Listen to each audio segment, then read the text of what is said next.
been hanging out on the STO forums and Star Trek Online stuff. A gentleman or lady posted a thread there in which they said that the tactical officer was the weakest in the game, and I didn't agree, and I posted my disagreement. I then went on to make a series of suggestions, and then I suggested that they not complain on the threads on the forums because it's a good way to invite people to just razz them, and they took that as me razzing them, and quite frankly I wasn't trying to. So if that player actually does get this or watch this video I'm posting, I want to apologize. It wasn't my intention. My intention was to offer advice. I did say I was going to post a video showing why attack does work. I didn't use those words. I should have. I apologize again. But this is why attack works. I said that I was going to include some information about my tune, like my difficulty level, which is on advanced right now. And because I'm already in system, I can't change my difficulty. This is what it is. I can click on the drop down bar and I get nothing. I'm going to be compressing this probably quite a bit, probably Zune HD, which is still pretty clear, but if these bleed together, those are actually two bars side by side, and they might wind up looking like one really wide bar. It's actually two bars side by side, and if I was playing on standard difficulty, they'd be half as wide. And again, over here in the mission description area, secure day system, defeat Gorn Squadron 0 of 5, haven't done anything yet. You got two of those bars. So I am playing on advanced difficulty. And I said I'd share my equipment. We got a dual heavy cannon Mark II. Someone said that one of the good ways to get yourself killed as a player, as a new player, as an early level player, is to mount heavy cannons on a cruiser. And so that's what I did. I'm not exactly a new player. I am playing a new character, but I've got this is my 12th one officially in my character list. I've deleted and restarted about 3 of them, so about 15. And 12, 14, 15, don't know. So these here are uncommon, that's why they're green, and they boost the critical severity, which isn't going to increase how often I crit, but it will increase how hard I crit. So extra boost to the damage there. Common torpedo launcher. If you're going to do a torpedo build, I highly recommend doing a single quantum torpedo launcher. Say later on you got a science ship with 4 weapons and you decide you want to do a dual torp build, I highly recommend photons.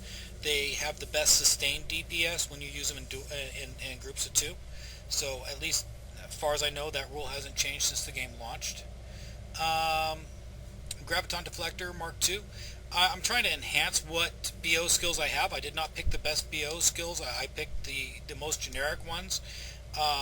And right now I got Science Team 1, Engineering Team 1, and Tactical Team 1. A lot of players will tell you, well, right, this guy's really dumb. You know, everyone's got their own opinion on what works. I like these skills. They're very flexible. And they give you a good burst of whatever it is that the skill does. But they don't have good duration, which is part of the reason why people don't like them a lot. So nice little spike, not good duration. That's the trade-off. There's a general rule that's a theme and stuff. The Starship Emitters plus 10, that enhances my science team's ability to regenerate my shields. Common Impulse Engines Mark II, yeah, big whoop. Covariant Shield Array Mark I, yeah, when I did my first post, this was a Covariant Shield Array Mark I common. This is a uncommon one. That's green. It's got a little boost to the cap, which actually puts it somewhere between the Mark I common and the Mark II common. So not a huge step up, but it is a nice advantage. Turret. This one boosts my accuracy. It's a Mark II phaser turret, so that's why it's an uncommon or green. Plus 10% to the accuracy. I got a couple batteries, 1 shield battery. This character has only found 2 shield batteries so far. And I use shield batteries more than any other battery type. I mean, the other one's just there to fill the space, really. So, If this tells you anything, level 9, I've only had 2 shield batteries and 1 hasn't been used yet. Weapons battery is at 7. This is one way that a engineering console can boost your offensive build, and this is the plasma distribution manifold. It's only a Mark 1, so I'm only getting a +1 to my weapons power setting, and you can see that right here. It's a 101/100, so 100 being what I have it set at and 101 being what it's actually at. In the first video I posted, I had 2 RCS Accelerator Mark IIs. They improved my turn strength, and it was a 7.5 for both of those. They don't exactly add up though. Star Trek Online has diminishing returns, and when you stack common items or similar items, you get a little bit less from the next one you stack. So it wasn't exactly a +15 to my turn rate strength, but it does help out a little bit, not a whole lot. Now that I have Starship Command at 7 though, I really don't need to, so I was happy to replace it with the what is this thing again? Oh yeah, distribution manifold. This here once again is going to help my science team, and to be honest with you, a lot of players will say it. This is the way I feel about it. If I'm wrong, someone please correct me. I feel that shield regen is more important than hull repair. If you can regenerate your shields, it's actually going to do you more good in the long run than doing hull repair. Hull repair is a last ditch kind of thing. So I tend to favor the shield regen, and this helps my science team regen my shield along with my my forward sensor array. Helps me regen my shield. So tactical console, got a phaser weapon, phaser relay Mark II. It's uncommon, so it's going to be a slightly higher buff. If I remember right, a standard Mark II gives you a +5 to Starship phaser weapons, and this is a +7.5. So a nice little jump. The problem is it's only buffing my turret. And my turret does the least amount of damage because it's got the widest firing arc at 360 degrees. So not very impressive amount of damage buff for that. Instead of buffing my primary shield chewer, this guy right here, it's buffing my thing that enhances my forward firepower and swats fighters for me. Yeah, I gotta work on that. They got a console, a tactical console that buffs your cannons only, and the problem is it was too expensive on the exchange. I can't remember what they call that one. I don't have the best memory in the world, I admit it. So that's that. Let's introduce you to Alish, and I got tired of looking at the backside of guys, so I made a girl. And look at that however you please. I don't care. Passives. Got accurate.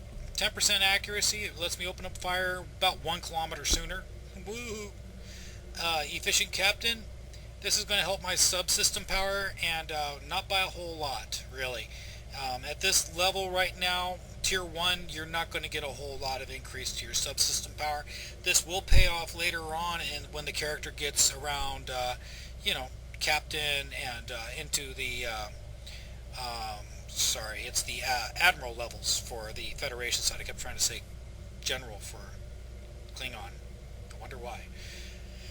I gave it the soldier attribute for the ground, so a little bit of extra damage for its rifles and handguns, and a little bit of a buff to the critical severity on the ground, only on the ground. Warp Theorist, hoping that this will help buff my my overall subsystems power, really. No big deal there. Skills. Engineering Team 5, Science Team 5, Tactical Team Leader 5. My team leader skills, I always get them at least a 5. I like these skills. They really do help out, especially on skills like Tactical Team, Engineering Team, and Science Team. Really, they are going to be your biggest single boost for those, at least at the beginning. And of course, other skills will become available, but anyone who's played past Lieutenant Commander knows that I'm pretty much